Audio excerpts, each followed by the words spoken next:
Valve's hero shooter MOBA hybrid Deadlock made waves last year after being leaked online. This led to a massive surge in popularity that peaked at 171,000 players. As of writing this video, it is still currently under development. This iceberg is made in an effort to catalog many of the game's oddities that happened during that time, as well as catch newer or returning players up on the lore. This was written as of June 2025. Deadlock is still under development, so information may not be up to date. Huge thank you to the Deadlock Wiki team for compiling all of this information. Special shoutouts to cyboogie for making the original iceberg, Gamaton32 for managing the wiki and being one of the most prolific Deadlock lore aficionados, Lammarite for being of great help for the later entries on the iceberg. Go see the Deadair podcast episode featuring him, it's good. And the Deadlock modding Discord for finding all of these resources within the files. The top of the iceberg. Welcome to New York! Need a gun? The patrons. The patrons are extraplanar beings that are being summoned over the course of the ritual. There are two that we know of currently, which are the Amber Hand and the Sapphire Flame. The Amber Hand is masculine, while the Sapphire Flame is feminine. Both serve as the announcer for their respective team and communicate with them via telepathy. The Maelstrom. In 1899, the first Maelstrom happened, which brought the supernatural into the natural world. This was the first time the general public was now aware of them, which was previously considered superstition. This had many knock-on effects, such as reviving the hero Vindicta and forever transforming Professor Dynamo, who was present for the first Astral Gate opening. 4-lane map. Deadlock once had a 4-lane map during development. This can best be seen in Funk's Deadlock study video, with there being 2 duo lanes and 2 solo lanes. This was removed with an update on the 25th of February 2025, with a map rework update to the current 3-lane structure. Christmas skins. During Christmas 2024, players could get Christmas skins for characters by completing certain challenges with said characters. These included 3 executes with Shiv, 100 bomb stacks with Bebop, or getting a 7 kill streak with Haze. It's highly likely that these will be coming back on the newer models in some capacity, as each one had an associated quote from the shopkeeper upon obtaining it. Dynamo also had special voice lines for the occasion. 'Twas the night before the Maelstrom, and all through the house, a Columbia professor got no sleep because he was afraid of death. Leaked characters. Some models and characters have been leaked over the course of Deadlock's development.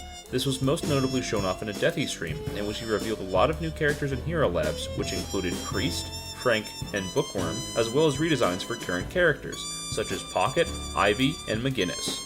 Hero Labs. For the sake of pushing content to the starving Deadlock masses, in addition to testing out experimental heroes, Hero Labs was made while Deadlock was still in development. This allowed Valve developers to make heroes and get feedback on how they played without being a part of the main game. As an example, Calico was overhauled from her time in Hero Labs to a current iteration, gaining an entirely new kit. Hero Labs still exists as a limited-time game mode, with new heroes currently including Trapper, Raven, Fathom, and Wrecker. Secret playtest. Deadlock in its current state is a result of a secret playtest that was leaked online in May 2024. This was believed to come from the YouTuber Uncle Dane screen sharing the private playtest to some of his friends, who did not get the memo that it was supposed to be secret. Either that or specifically because it was secret. Either way, the secret part was dropped in August 2024. O-ranked. Around the time of Deadlock's secret playtest initial release, there was clamoring for a more competitive mode. Casual was fine, but you didn't want to be paired with some schmuck who wasn't going to use comms. As such, ranked was added. This had the unfortunate side effect of splitting the player base between the more competitive side and the more casual. This has since been merged with the current queue to keep player numbers more sustainable. Instead, you can use the queue options menu to toggle your preference for more competitive matches. The Cursed Apple. After the first Astral Gate to the Outer Planes opened in Central Park, spirits and the occult flooded the world. As a result of this change, New York's nickname, the Big Apple, was changed to the more fitting Cursed Apple. Deadlock's New York City is a center for occult activity, having its own municipal coven and communities of supernatural creatures and enthusiasts. Neon Prime. Before Deadlock adopted its 1940s aesthetic that it has today, it was originally designed as a MOBA shooter set in the far future on a former prison planet called Fracture. It was for criminals, by criminals. The point of a match would have been to elect a mayor, who would then fulfill some of the promises to the team that got them the win. There is some speculation on why the game direction changed, with reasons including its lackluster art as well as the saturation of the sci-fi genre on the whole. Most assets have since been removed and or replaced. However, some character designs have carried over to Deadlock, with Yamato, Bebop, Grey Talon, and Shiv still having recolored Neon Prime models. Layer 2. I'm sure you'll see something here you like. Lady Geist Visual Novel endings. One of the first big data mined assets was Lady Geist's visual novel and its corresponding endings. Lady Geist and the malevolent spirit that dwells in her arm, Oathkeeper, are having some conflicts in their relationship. The ward that keeps Oathkeeper in her arm is failing ever so slowly, and she needs a solution for the problem. This comes a variety of scenarios, including breaking her contract with him, pawning Oathkeeper onto somebody else, or, killing her grandson to renew the contract. Bebop vs. Lash. Our rivalry first started in Neon Prime. Bebop and Lash hate each other. Both fight in the underground fighting arena known as the Bear Pit. Wraith often bets on these matches, being recognized by both of them. It's implied that Lash and Bebop only ever fought a few times, but Lash hated the encounter so much that he stopped doing uppercuts entirely as a result. Lash has significantly more stock in this rivalry, to the point that he has a list of reasons why he is better than Bebop, which has at least 87 reasons on it. Reason number 87, I'm better than Bebop. He's Bebop. OSIC. The Occult Security and Investigation Commission was founded after the Maelstrom near the turn of the century by the United States government for the purpose of monitoring sinister and supernatural forces. Hayes is a part of their Sandman division, whose purpose is to investigate the dreams of persons of interest. If they won't tell them upfront and honestly, they'll get the truth one way or another. If the dreams are enough cause for alarm, they will eliminate the dreamer. On an entirely unrelated note, the OSIC has neither confirmed nor denied the existence of the Sandman Division to the public! The Jinn. The Jinn are mystical creatures who are trying to purchase Wyoming from the United States to provide a homeland for their people. This effort is led by Ambassador Nishala Dion. Despite being very powerful, they need to have bodyguards because they cannot manifest themselves for more than 48 minutes outside of their vessels. Mirage is the bodyguard for Nishala, who are both hoping that by completing the ritual, a homeland can be secured. The Friends of Humanity. The Friends of Humanity are an organization founded by the descendants of John Haythorne, who conducted the original Salem witch trials.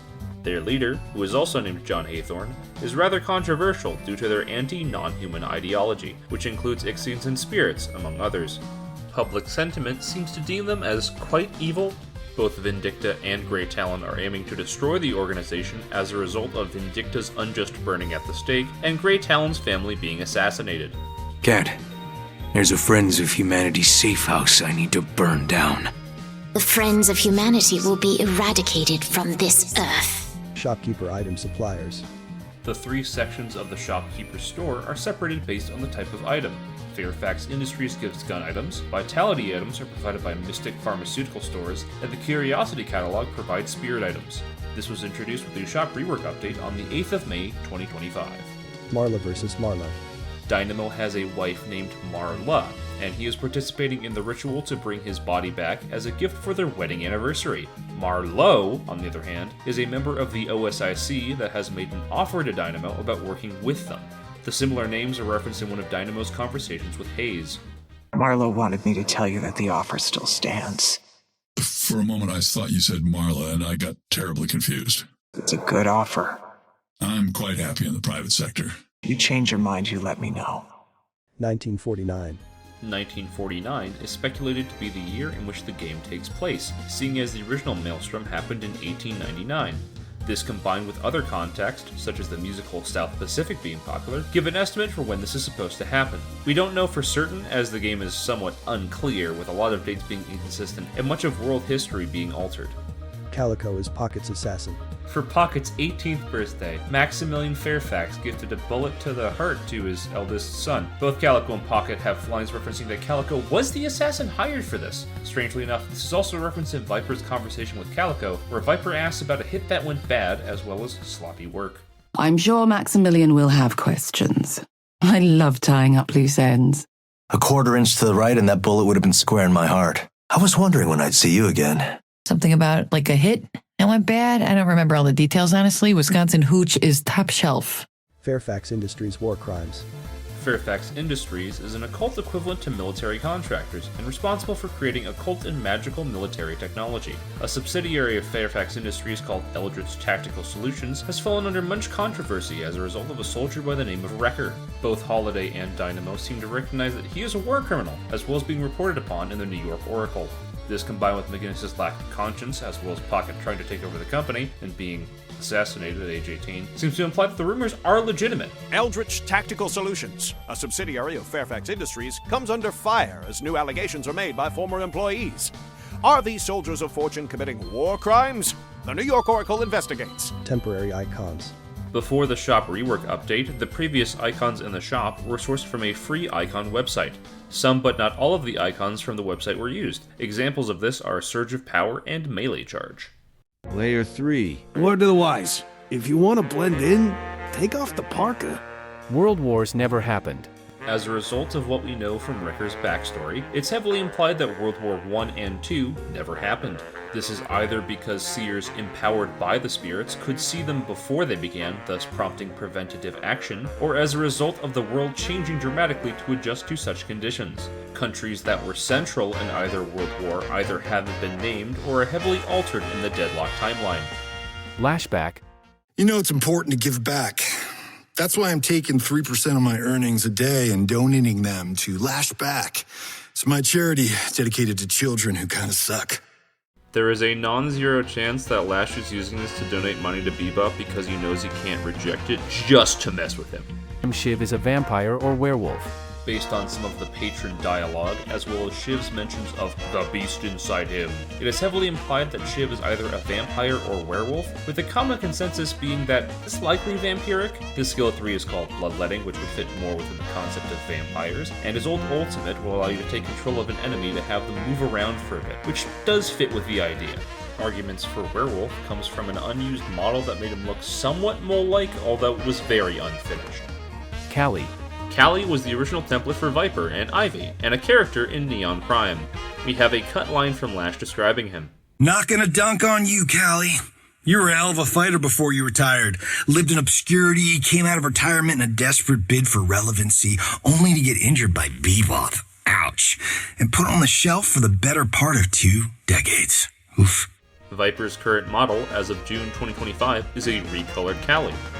Callie's kit was very different from Viper, mostly focused around skill shots using a boomerang and supporting the team with speed and lifesteal. His voice actor was Phil Morris, the same as in Furnace. I'm in it for the thrill, baby, not the money. But let's be real, the money helps. Get your ass back here, Ivy! Weirdly enough, every other member of the Neon Prime cast has been removed or reworked.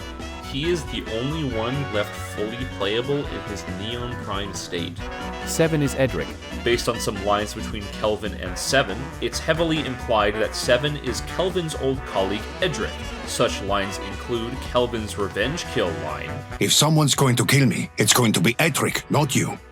As well as a conversation between the two. "Don't worry, Kelvin, I won't let you die." "I thought you hated me." "I do. But if anyone is going to kill you, it's going to be me." At a minimum, the two know each other, as evidenced by Kelvin saying, "He seemed familiar." And Seven saying, "Like old times, eh, Kelvin?" Kelvin is secretly evil. This is a fan theory based on the prior point. The main argument is that based on a few conversations Kelvin and Seven had with other heroes, Kelvin might just have been the evil one.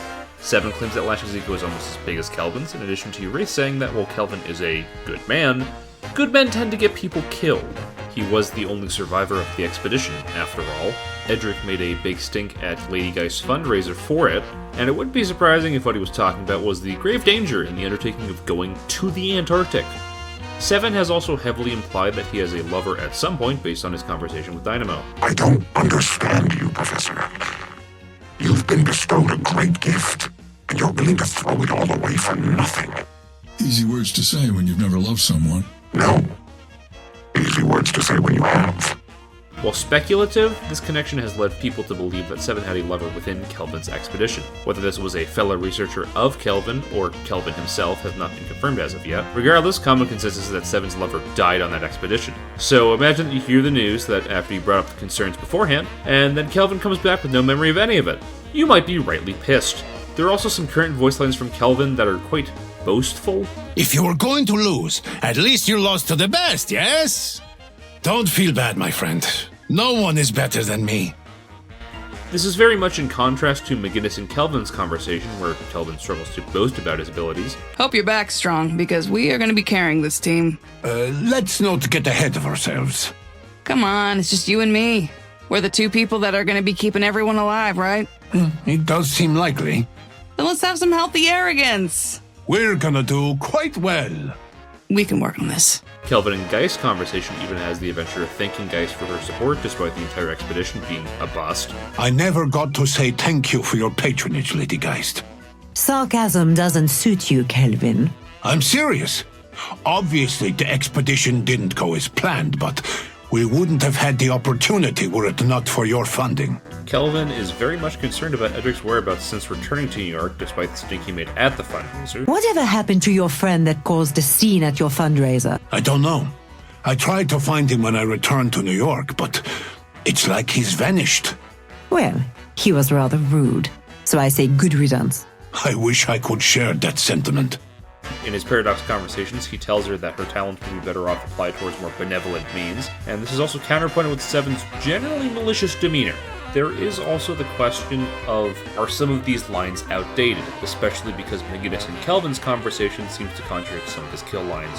While not necessarily evil, Seven clearly has some possibly well-earned enmity towards Kelvin. This is mostly speculation, and not hard confirmed by anything in-game. However, with the lack of information about what happened on Kelvin's expedition, it remains a possibility. Paradox stole Geist's painting. Lady Jeanne Geist has had her life extended by the spirit Oathkeeper, but before she lived longer than her natural lifespan, she was married to one Johann Geist. He was a wealthy painter, making him a target of the Paradox organization. If the two heroes start in the same lane together, Geist will get angry at Paradox as a result of her stealing said painting. I heard a rumor that you had one of my husband's paintings. Lady, we already robbed you.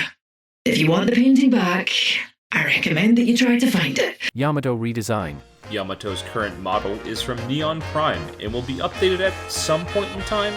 When is unclear, but Yoshida has given us concept art of what she'll look like.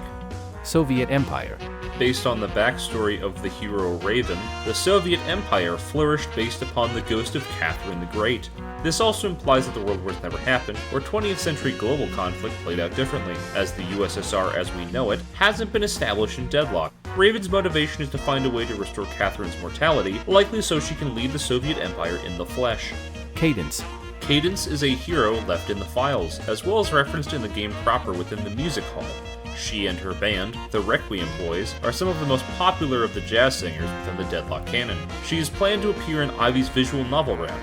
She's an Ixian, as referenced in a leaked screenshot of said visual novel. The original model from Neon Prime was a modified version of the hero Sumo, who eventually turned into Dynamo. Lash used to do uppercuts. Lash has a very long-winded voice line about doing uppercuts, but stopped doing them once he realized Bebop did the same. He is that petty.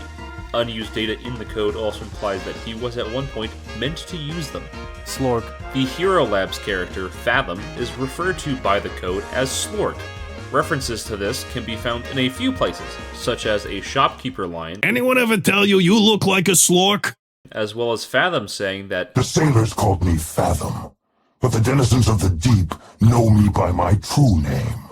This is a reference to Dota 2's hero Slark, which shares many similarities between the two of them. French Haze. One of Haze's older models looked very French as a result of her beret and blue skin, which is a bit similar to a certain Overwatch hero. Ixia/Ixian War. Ixia is another plane of existence connected to Earth by an astral gate. Ixians have been referred to as demons, but they have no religious significance and are regular people outside of their supernatural features. Abram and Infernus are Ixians, the latter of which was born and raised in New York. What features and abilities Ixians have are not entirely consistent. Earlier Abram models don't have a tail, and Infernus' depiction in the Binding of Oathkeeper includes one. Ixians have an inborn ability to manipulate fire, as referenced in Greytown's backstory, as well as in Infernus' kit. South Ixia is an annexed American state, but North Ixia is currently enduring military conflict, and is where Wrecker got the name the Butcher of Ixia. As said by some of the newscaster lines, the Ixian War is ongoing. As the military campaign in Ixia continues, the controversial political organization Friends of Humanity announced a rally in New York to demand the U.S. cease sending aid to the Outer Planes. Soul Rebirth. Soul Rebirth was a cut item that was featured early on, and allowed a player to revive after a set amount of time at half health. The item was cut as a result of it being exceedingly strong. Green Abrams. A common joke in the modding community, Green Abrams was spammed as a fake leak of something up and coming into the game. This happened to such a degree that everyone jumped on the bandwagon. Notable uses of Green Abrams include Deathy's livestream after he leaked a bunch of characters, and Green Abrams shoulder charging Piss Kiss into a wall in Counter-Strike. Layer 4. You're not messing around, are you? 52 states. As confirmed by Yoshi, there are more than 50 United States in Deadlock canon. The 50th state is Cadenza, and the 52nd is Southern Ixia. However, the 51st state is Puerto Rico. This has led to some questions about the 49th state, as Alaska and Hawaii didn't join until 1959. Cadenza. Cadenza is a man-made island created by Fairfax Industries, the leaders of the occult industrial complex. Based on a conversation between Hayes and McGinnis, Fairfax hadn't expected the island to last forever due to some legal loophole he was exploiting. When the law caught up, it was annexed as one of the United States. While we don't know the purpose of Cadenza quite yet, we can assume based upon the legal controversies concerning war crimes in Ixia, Fairfax was likely doing something terrible there. Dynamo playing poker. In another cut line, Dynamo was a part of the poker night that some of the heroes participated in. Probably won't be invited to the poker game this week. The poker night seemed to be a favorite of Wraith, Abrams, and the duo of Mo and Krill. This line was cut later on in development, likely to be more in character for Dynamo. I don't suppose you're a gambling man, Professor? Well, and I have been known to make bridge night a little more interesting. Not a poker guy? I prefer working with people, not lying to them. Dynamo also calls out Wraith for possibly taking advantage of his students, so them having a regular poker night would muddy this dynamic. Orange Lane. Back when the game had 4 lanes, the 4 lanes were Greenwich, York, Broadway, and Park. However, this was not always the case. Back at the very beginning of the secret playtest, Greenwich was called Orchard and was orange instead. When the game shifted down to 3 lanes, Park was removed. Holiday says fuck. In her conversation with Lash, Holiday gets tired of his flirting, and in a now-cut line tells him, "Shut the fuck up." This is the only instance of the word being used in Deadlock, and has since been cut, likely to prevent the game from receiving a harsher rating. Bebop jazz sound effects. During Bebop's ult, Hyper Beam, the sound effect that plays during it sounds quite a lot like jazz.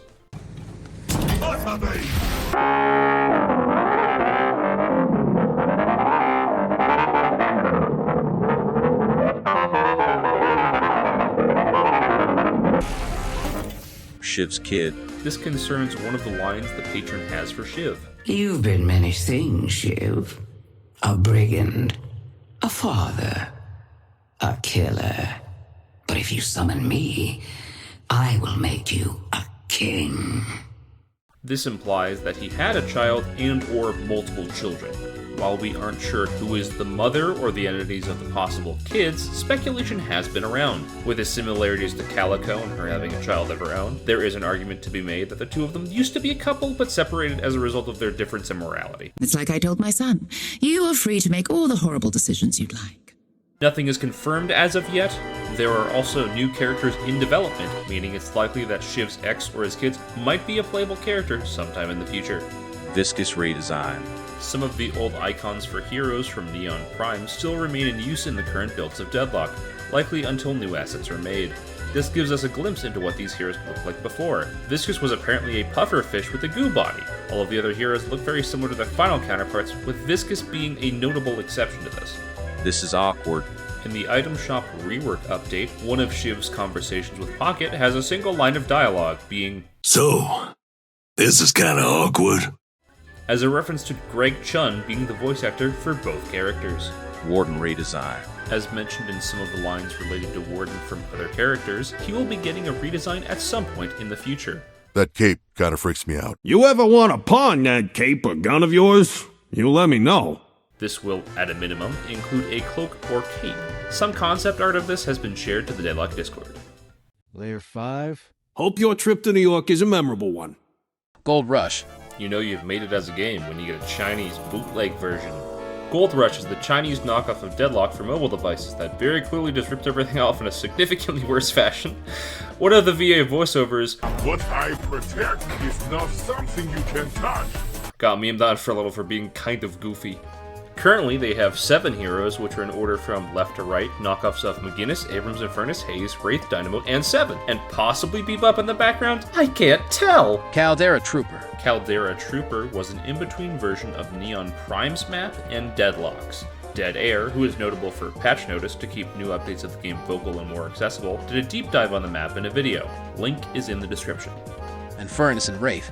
In one of their conversations together, it's established that Wraith and Infernus have some prior connection together. While we don't have the whole conversation, the lines we do have are, It's okay, you can say it. That you miss me. Practice that line more, so next time you say it, I might believe you. Romance could be reading a bit much into it, as one of Infernus' kill lines is, You don't own me, Wraith.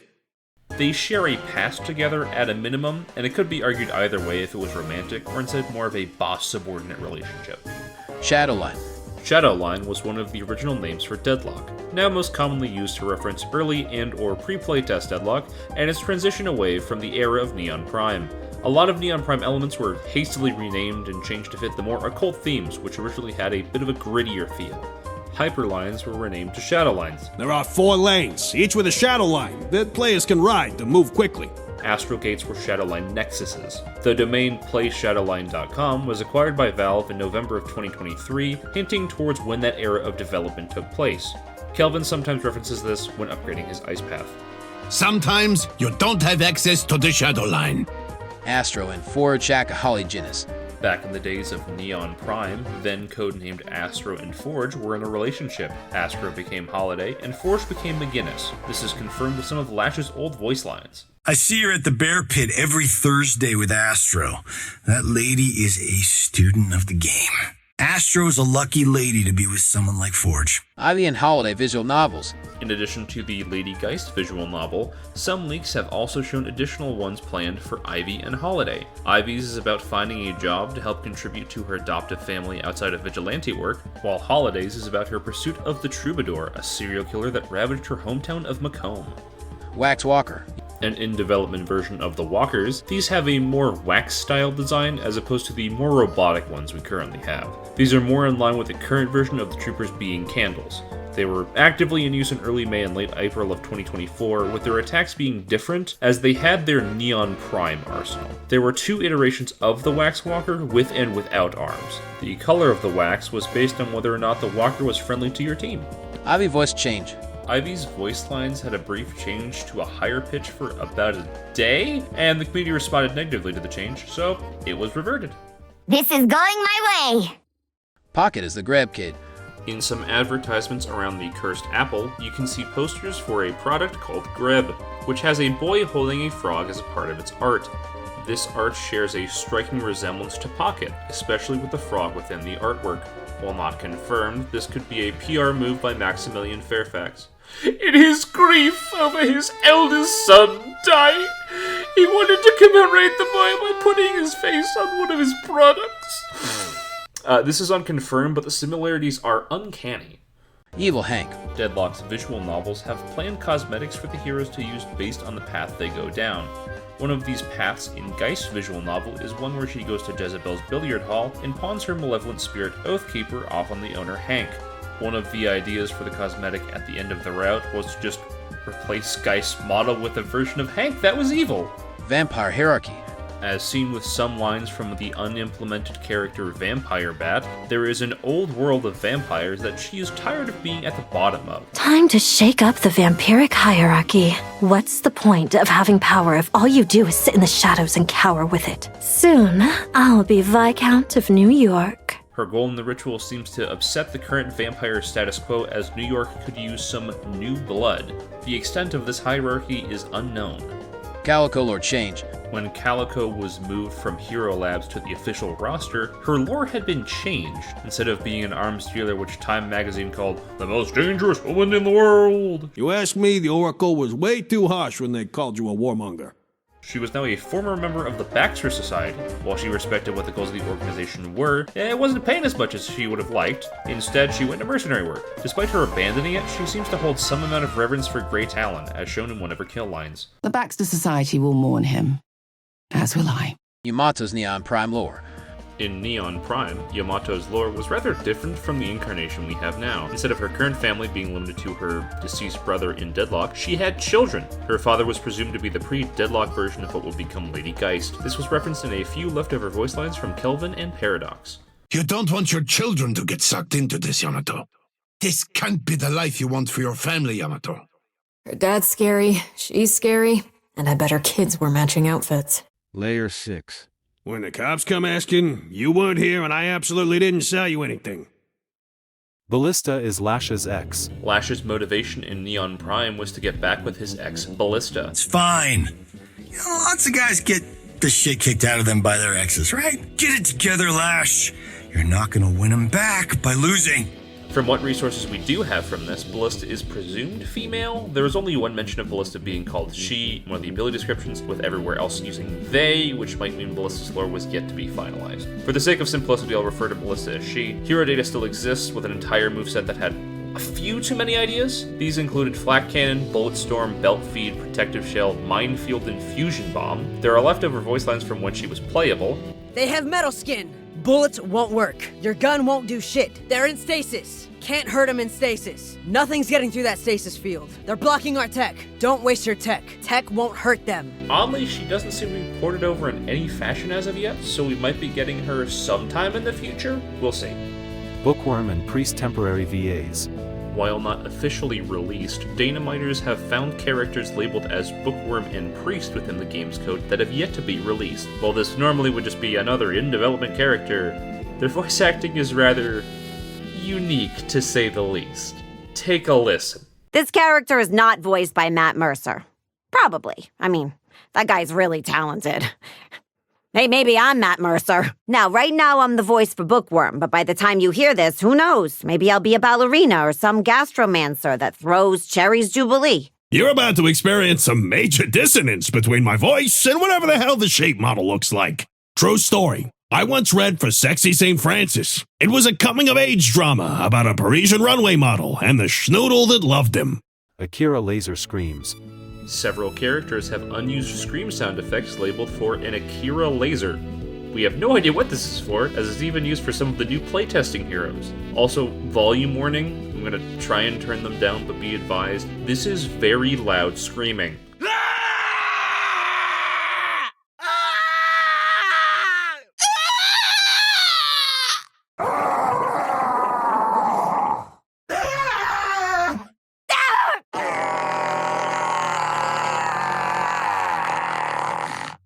Citadel before Neon Prime. One of the earliest concepts for what would eventually become Deadlock was a Half-Life project called Citadel. According to Valve leaker Gabe Follower, the game would have been set during the 7-hour war between the Combine and the rebels within City 17. This is relatively unconfirmed, as little exists from that point in development if it had even happened. From what even the Deadlock modding Discord has told me, even they have had a hard time piecing it all together. Inferno.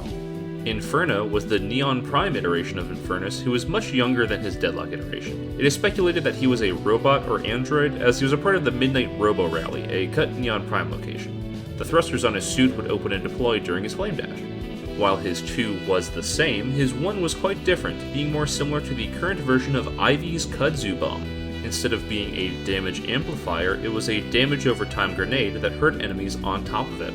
We know, based upon internal hero IDs, that he was the first hero ever made for Neon Prime. His internal hero ID is 1, with hero IDs incrementing 1 by 1 as heroes are developed. In addition, he seemed to be one of the poster childs of Neon Prime, being an icon for one of the tutorial buttons. Your ass is so fat it makes me want to kill myself. Chat, I'm gonna try to rizz them up. Your ass is so fat it makes me want to kill myself.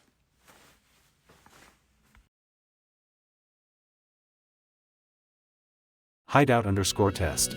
Based on some old screenshots, Hideout_test was more than likely a test version of the opening title screen. The buttons are named as Citadel_Hideout, and then the functions of the button. This includes exit, resources, play, watch, heroes, and learn. And these are the exact same as the current buttons we have for the working title screen. Weapon accuracy mechanics. At some point in development, weapon accuracy was planned to be a modifiable stat. There were weapon holstering mechanics, as well as different spread values for standing and moving. This would have made the game much more similar to CSGO in terms of weapon spreads. We have an icon for an item called Enhanced Precision. While it's unknown why it was cut, the current system works well as is. Card games on motorcycles. At an earlier point in development, characters could get on motorcycles to travel around the map. We have an old graphic of what the motorcycle would have even looked like. Zip lines were always a thing to our knowledge, so motorcycles would have existed alongside them, being the main movement method for getting in between lanes. While this is speculative, I'm assuming the reason why it was removed is that it's not anywhere near as interactive as the stamina and wall bounce system. Multiple game modes. Left in the code is data for different game modes, including Payload, Battle Royale, and Capture Points. For Payload, we have the icon for the payload itself, as well as code that indicates that troopers would have been able to carry it. The map used for Battle Royale was most likely Caldera_Royale. Its map overview is still left in the files to this day. In addition, there are also a couple of crude particle effects left over. We have no idea how long this was messed around with or if anything came out of it, but it certainly did exist. Fortnite, eat your heart out. Finally, capture point data exists in the files, with main entrances being blocked by a gate linked to a control point. Eric Pouch Freak Facts. Eric Pouch Freak Facts is a brother of Bucket.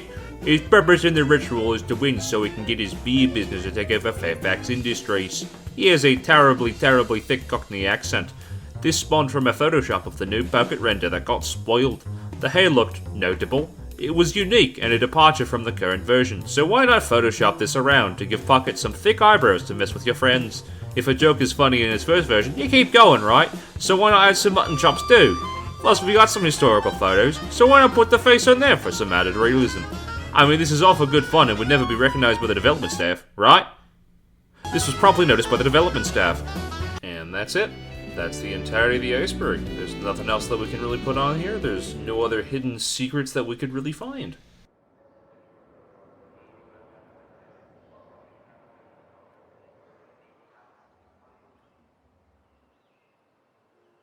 Don't ask what that was. Don't.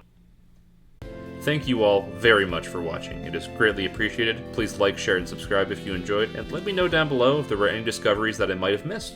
God bless you all, and thank you for watching.